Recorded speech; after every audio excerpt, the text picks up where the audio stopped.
You're listening to the Travis Makes Money podcast presented by GoHighLevel.com. For a free 30-day trial of the best all-in-one digital marketing software tool on the planet, just go to GoHighLevel.com/Travis. Hey, what's going on, money makers? Welcome back to the Travis Makes Money podcast, where it's our mission to help you make more money. If you're new to the show, we release brand new interviews, conversations with unconventional money makers every single day of the week. So if you have not yet, please be sure to go to your podcast app of choice right now. Click that subscribe button, that follow button, so you never miss an opportunity to learn how to make more money. And while you're there, if you want to leave us a quick rating and review, that would help us out tremendously. We'd be eternally grateful to you for doing that. So help us out a little bit. Extend a hand. And we'll be eternally grateful. Today on the show, we're going to be talking a little bit about high performance and creativity, and probably a little bit about books with my new friend, Kevin Evers. Kevin is a senior editor over at Harvard Business Review. He's passionate about shaping groundbreaking research and amplifying pioneering ideas. He's edited best-selling and award-winning books on high performance, creativity, innovation, digital disruption, marketing, and strategy. He's also written popular articles on brain science, Hollywood blockbusters, the art of persuasion, and the unpredictability of success. He holds a bachelor's degree in English from Hobart and William Smith Colleges and an MFA in film studies from Boston University. So if there's anybody qualified to speak about the barrage of content that's hitting all of us in the face on a daily basis when it comes to high performance and making more money, it's Kevin. So Kevin, without further ado, welcome to the show. Travis, great to be here. Thanks for having me. Yes, sir. Tell me, Kevin, how you made your first dollar ever, and tell me how you made your most recent dollar. That's a great question. My first dollar was mowing lawns, I'm pretty sure. It's a classic. American suburban boy story. Mowing lawns for all my neighbors. My mother used to pimp my brother and I out to our neighbors, but we made sure to charge. So we made a good amount of money, which is good. Good for you. What's the most recent dollar?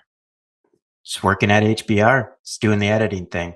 Yeah. Right. Yeah. Doing the corporate 9 to 5, although it's not really 9 to 5. It seems like it's 6 to 12 these days, but you know how it goes.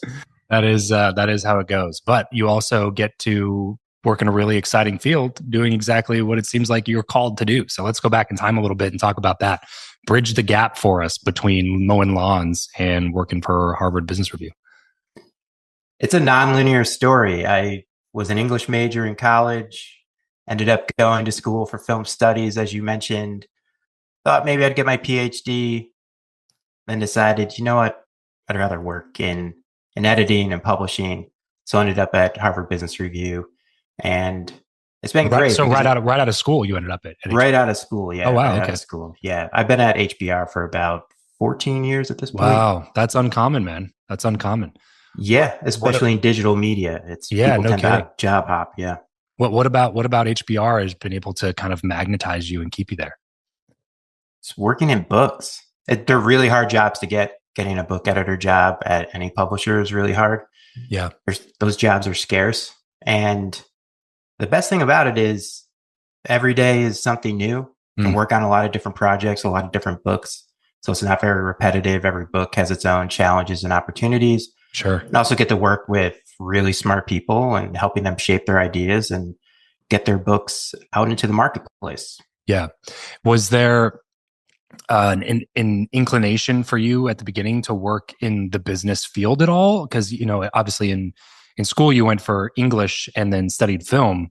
So, there's obviously some sort of like there's a creative inside of you that comes out in the form of business now. But did you ever expect to form a career in business editing? No, it was unexpected. And most HBR editors don't have a business background, so to speak. We're all misfit toys in a way, right? We're all liberal arts majors who ended up in the business field. Yeah. Yeah, sure. Well, the principles of the publishing industry are the same regardless of the niche or genre that you're in. So if you know that world, you can hack it wherever you're going to be. I'm curious to hear what your personal, like, I guess, self-help or self-development or personal development journey has been, since you are literally sinking your teeth into some of the brightest minds in high performance and creativity and these types of things, you're like, this is your job. Like you're literally dissecting some of the most esteemed research on how the brain operates and how to be a high performer that's being written and published, versus working for another publishing company, maybe editing fiction novels or something like that.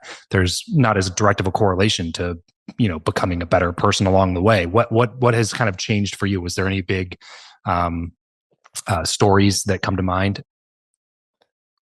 So say more about that in terms of my own development or helping others develop. Yeah, your own development. Like any like when you first get into a field like this, I can only assume that you're just like, I'm here to do my job, and my job is to edit books. But then when you start getting into the material, you're like, oh my gosh, this is fantastic. Like this thing that I read or that I helped produce, this idea that was crafted in this book, actually like legitimately changed the way that I view the world or changed the way that I live my life. Yeah, when I first started, there was a steep learning curve, right? Because I wasn't so versed in business. But the more and more I edit books, or the more and more I work at HBR, I realized business is such a wide-ranging field, and it intersects with a lot of my interests, whether it's creativity, innovation, art. I always say I edit everything but cookbooks, it seems like. And once I realized that, my passion for what I was doing just grew 2 to 3-fold, right? Because business is fascinating. Yeah. It intersects with so much of our lives. And I don't think a lot of people realize this. I'm sure a lot of your listeners do, but your average person, I don't think realizes that so much. So when I tell people I'm a business editor, they think that it's all hardcore business topics, but it's not. I've edited books on all sorts of topics. And that's really what keeps me going every day, because there's something new to learn every day. Yeah. So I know you have now come out with your own book. Where did this book idea come from? Tell us about it, the name, where can we buy it? It's called There's Nothing Like This, The Strategic Genius of Taylor Swift. And it's out April 8th, and it's available wherever books are sold.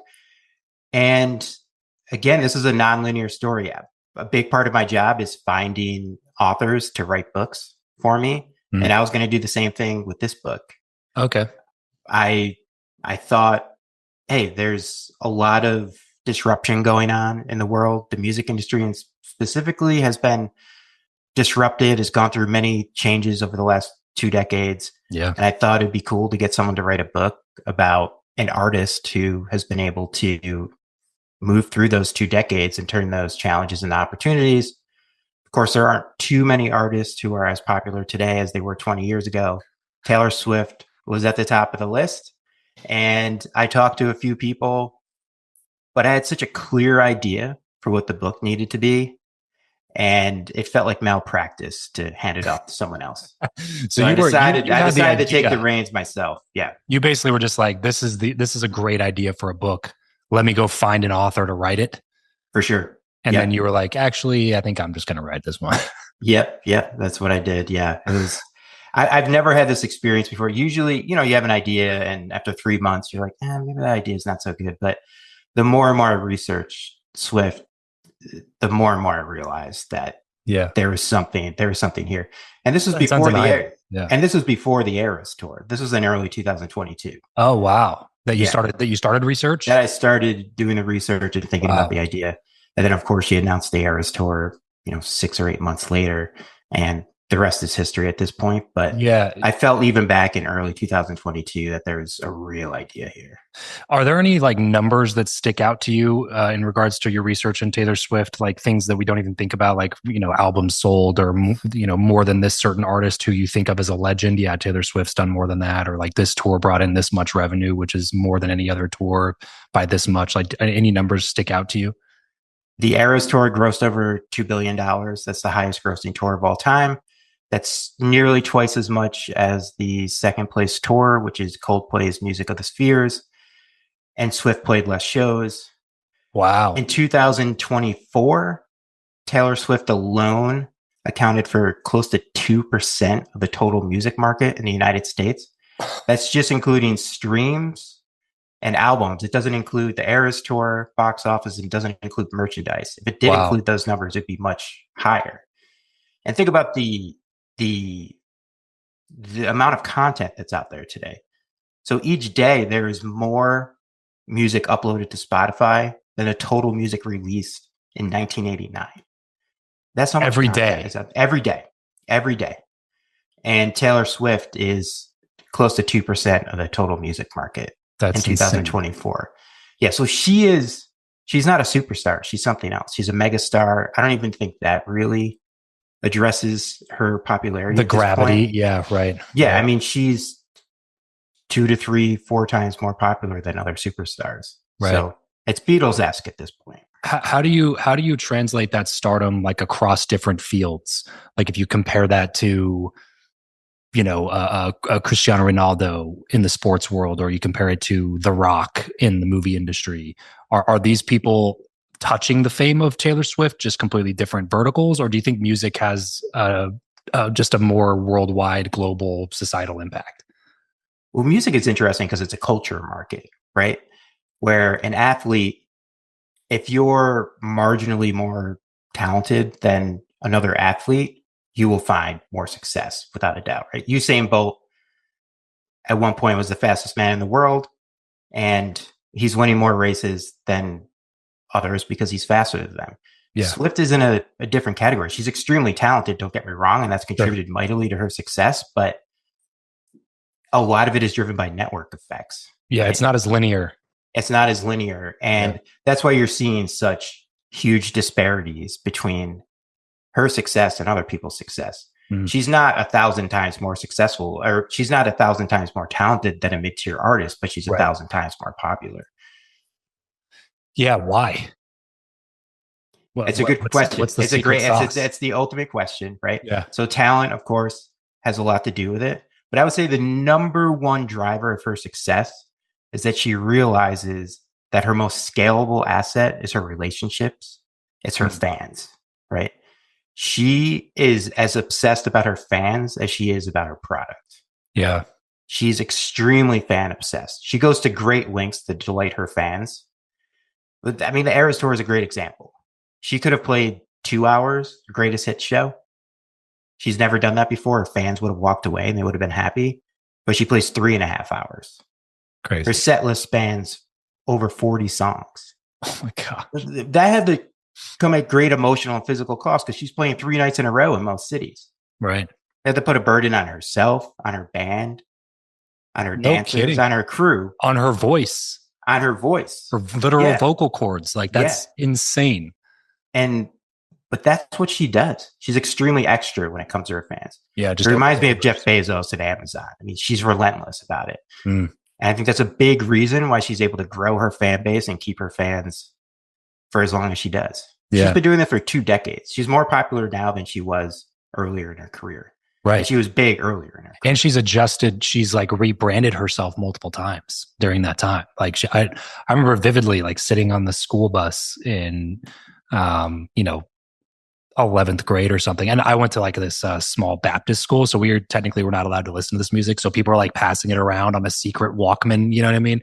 That like we're trying not to get caught, but listening to Teardrops on My Guitar, which was like just super, teenage girl country music, you know what I mean? And then all of a sudden she was doing like pop. And then she's continued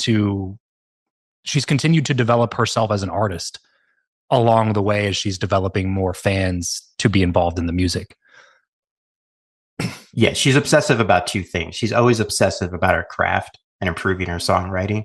You can see it from album to album. Yeah. I think that's really what drives her evolution as an artist. She's always trying to change things up. And that fan obsession is really what scales her success. Yeah. And she's equally obsessed about both of those things. Were you able to go to any of the Eras Tour for research purposes?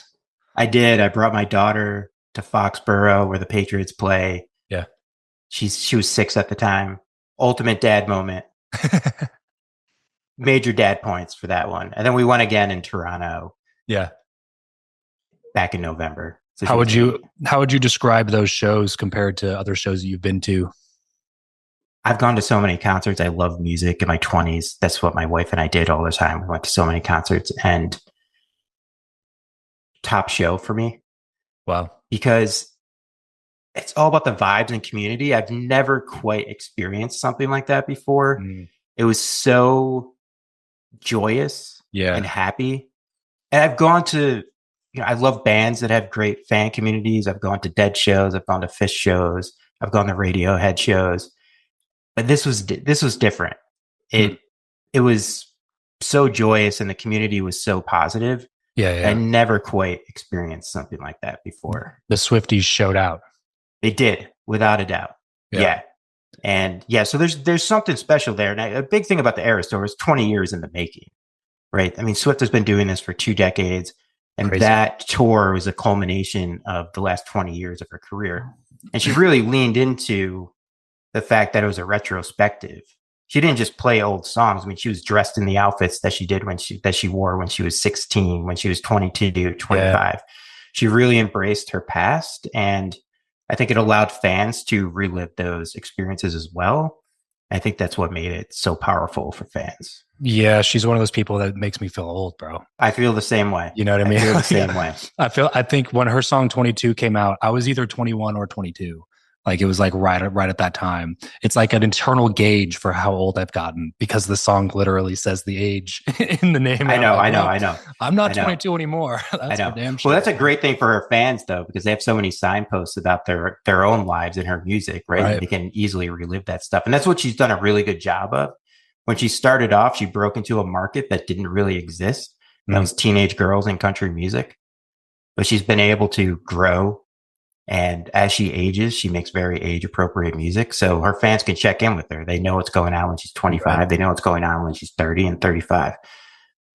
Yeah, it's pretty crazy to see even her effect on things like the NFL. Like just the fact that she showed up for a game made the NFL ratings on that game wildly better than any other games, to the point where like they were like, well, we have to show her. You know what I mean? Like I know what else are they have to pan to her, because she's literally people get upset about it, but it blows my mind. The ratings are going up. This is good for everyone. Yeah, and merchandise sales were through the roof too. Right, it blows my mind. Like how can you be upset about her showing up to support her boyfriend, watching? Like it makes no sense. And somebody did like an actual count one time, because they're like, stop showing Taylor Swift NFL games, nobody cares, blah blah blah. I was like, okay, first of all, if you're this outraged about it, chill out, bro. Like nobody cares to hear your opinion about Taylor Swift being shown between plays. It's not like they're like not covering the game because they're focused on Taylor Swift or something. It's not what's happening. Somebody counted it up one time. It was like she was on screen for like 16 seconds or something like that through the duration of the whole game. But people were talking about it like she was the centerpiece of the entire discussion.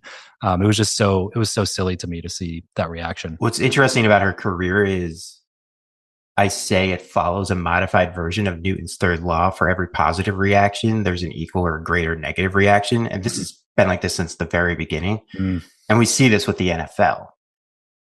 At the Super Bowl, she's booed. Now, granted, it was Philadelphia Eagles fans. They booed Santa Claus before. They'd probably boo baby Jesus if they saw it. But they still booed her. But 3 months prior, she's playing the same stadium in New Orleans, the Superdome, to raucous applause. She played 3 straight sold-out shows. Right. And then you get a lot of applause, and then she gets booed in a very public setting too. It's pretty wild to see. And she's basically single-handedly made the Kelsey's careers post NFL. You know what I mean? Like their podcast. They've received the Taylor Swift bump. For sure. Oh yeah, and they're leading into it smartly. So and they have the chops too, which is the nice thing. Is like if they were terrible hosts, if they were terrible podcasters, if they had terrible content, then people would exit as soon as they came in anyway. But they actually do a really good job. They have great repartee. They obviously know what they're talking about when it comes to sports to a very, very high level. They're both Super Bowl champions. Like that's a pretty cool thing to be able to piggyback off of that and then continue to see the success. I just don't understand people, bro, I don't understand anybody who is preying on the downfall of other people.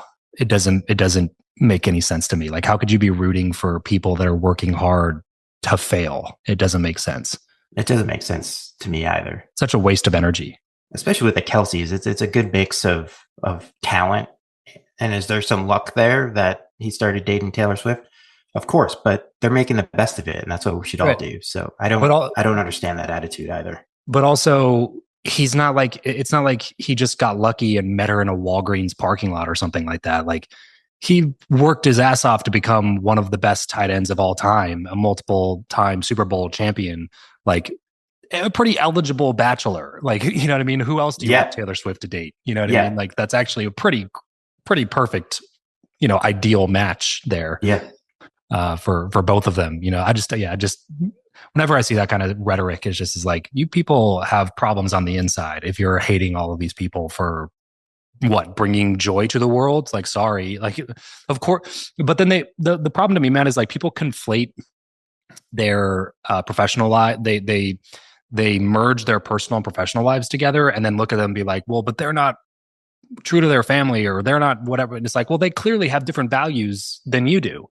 You can't put yourself in the same conversation as people who are quite literally changing the face of culture.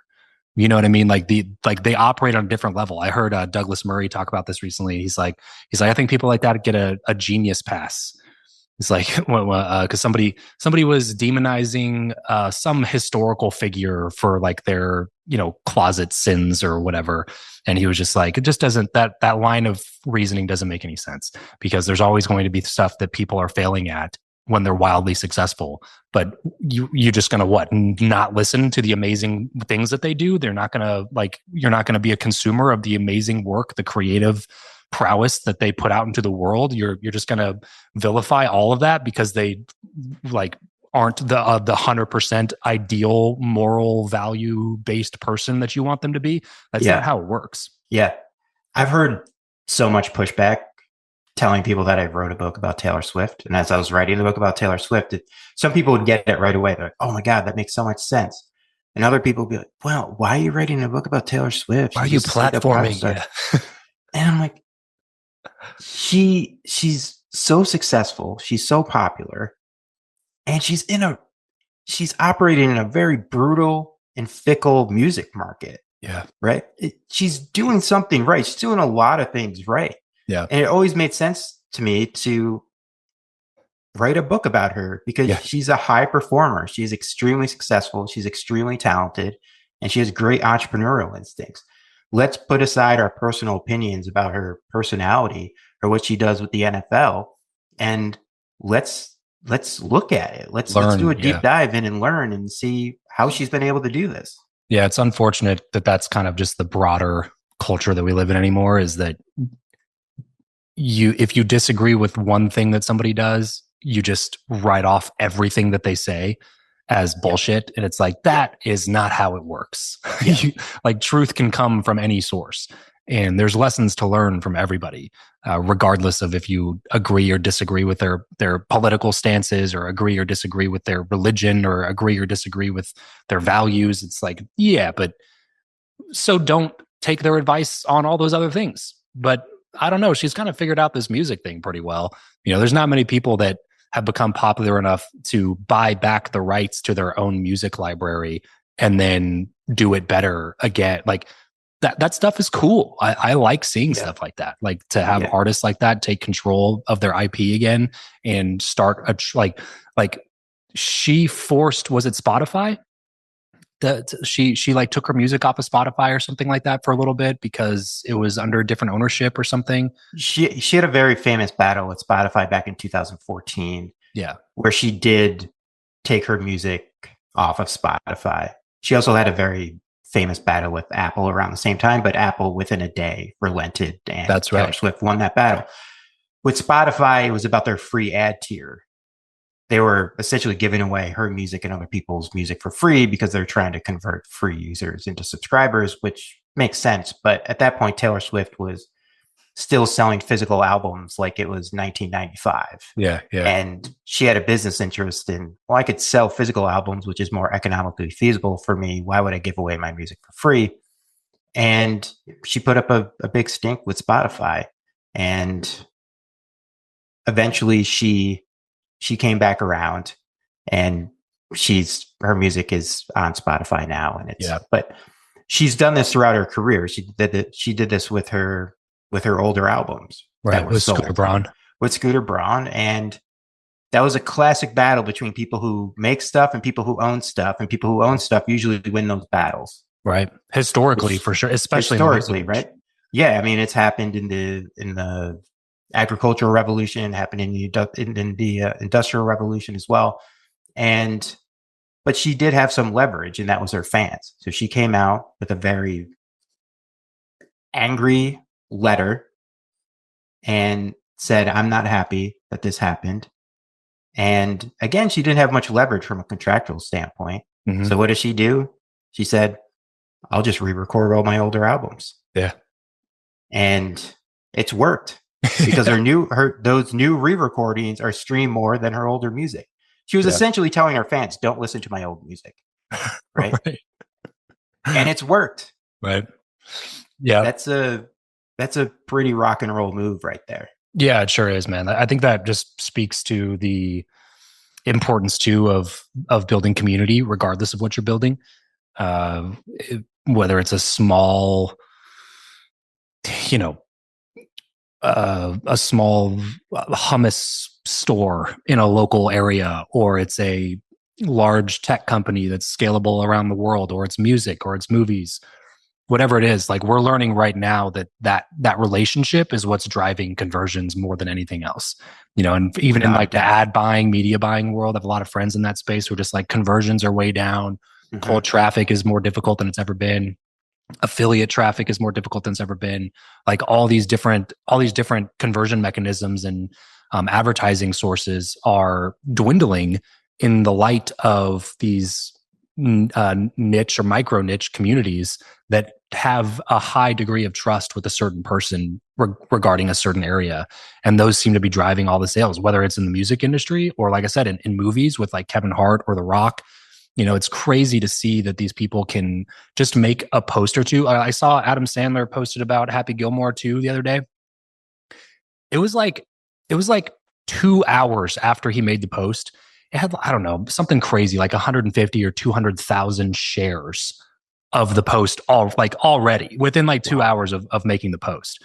It was an insane number that I remember thinking, like, at the time, how much media would they have had to buy to have this level of awareness around a movie release that Adam Sandler can make in a single Instagram post?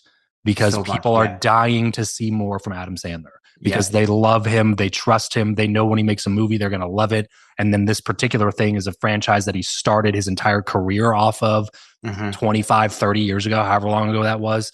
Like, for him to be able to get that much traffic, attention, and awareness for a movie that's being released, like, it's a moneymaker right off the bat, just because he has that community.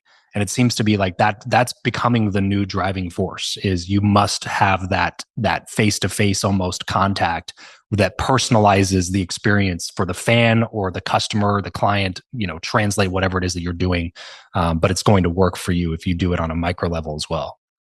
And Sandler hasn't stopped making movies. It seems like every year he has a new movie that comes out on Netflix. Mm-hmm. And I think that's critical too for fan engagement. And that's something that Taylor started to do in 2020.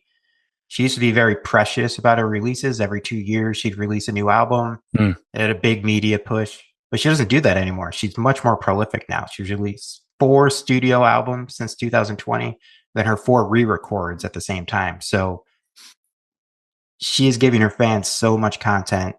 They're fully engaged. Yep. And that increases engagement and fosters those deep relationships. Right. And like you said, she's continued to be prolific about getting better at the craft.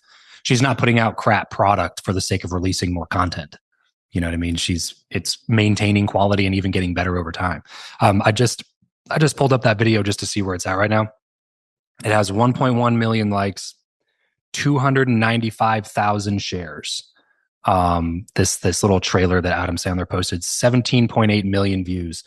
And this is just on his Instagram. So this does not count the insane number of people that took this video and posted it on their movie review channel or Instagram, like, that just gave them free press For sure. For, probably amplified that video from 18 million that it has on his Instagram to, 1 billion or 2 billion views. Like no joke, just from people like ripping that, pulling that video and being like, we can't wait for Adam Sandler's Happy Gilmore 2. He just released this trailer. Check it out. You know what I mean? Like everybody's piggybacking off of this type of easy viral marketing. Yeah. That literally, like I said, how much 18 million views on a video, like on a trailer like that. That's a $6 million Super Bowl commercial. Mm-hmm. And you wouldn't even be able to put the full trailer. You know what I mean? Like it's insane. Like if you don't build that community, if you don't build in an audience to whatever the thing is that you're doing, even if you're just a fitness coach in Tampa, Florida, or whatever, it's like you gotta have that face to face, especially with AI and how much people are distrusting, faceless ad campaigns and things like that. It's like this community thing is really where I think the next couple decades of commerce is going to come in. And you saw it with the Eras Tour too. I saw a stat that said at the height of the Eras Tour, between 200 to 300 million videos were viewed each day on TikTok about the Eras Tour. How many? Between 200 and 300 million a day. Oh my goodness. And pain. A big thing during the Eras Tour is live streams. People are live streaming the shows from concerts. And Taylor could have found a way to monetize that, right? She could have done her own live streams. That tour grossed $2 billion. She had enough money and she could have charged people for live streams, but she's very smart. She didn't do that. She let the fans take care of it. And because of that, those videos spread much farther than they would have if she did the live streams by herself. So it's insane, man. It's insane. Yeah. Well, I appreciate you for taking the reins on this and writing a book that absolutely needed to be written and should be written. Studying one of the most successful, if not the most successful single artist of all time. So where can people get it? You said wherever books are sold. Is there anywhere? Wherever books are sold, Amazon, bookshop.org, Target, you name it, you can get the book. And it's out April 8th. There's nothing like this, the strategic genius of Taylor Swift. There's nothing like this. I actually have a copy of it. I usually have all my books sitting right here, or so I would grab it and hold it up. But my wife just moved all my books to my new office, so I don't have any of my books here with me, unfortunately. But that is one of the ones that is on my to-do list in terms of reading because I find her career extremely fascinating. So thank you for taking the time to write the book about it. I'm sure there'll be a lot of Swifties who will enjoy the read, and hopefully a lot of other people who will gain some empathy for Taylor Swift through the content in the book as well. So I appreciate you for coming on the show and chatting a little bit about it, Kevin. Thank you for taking the time. Everybody else listening, tuning in, remember that money only solves your money problems. But it's a little bit easier to solve the rest of your problems if you got some money in the bank. So let's solve that problem first here on the Travis Makes Money podcast. Thanks for tuning in. Catch you guys next time. Peace out.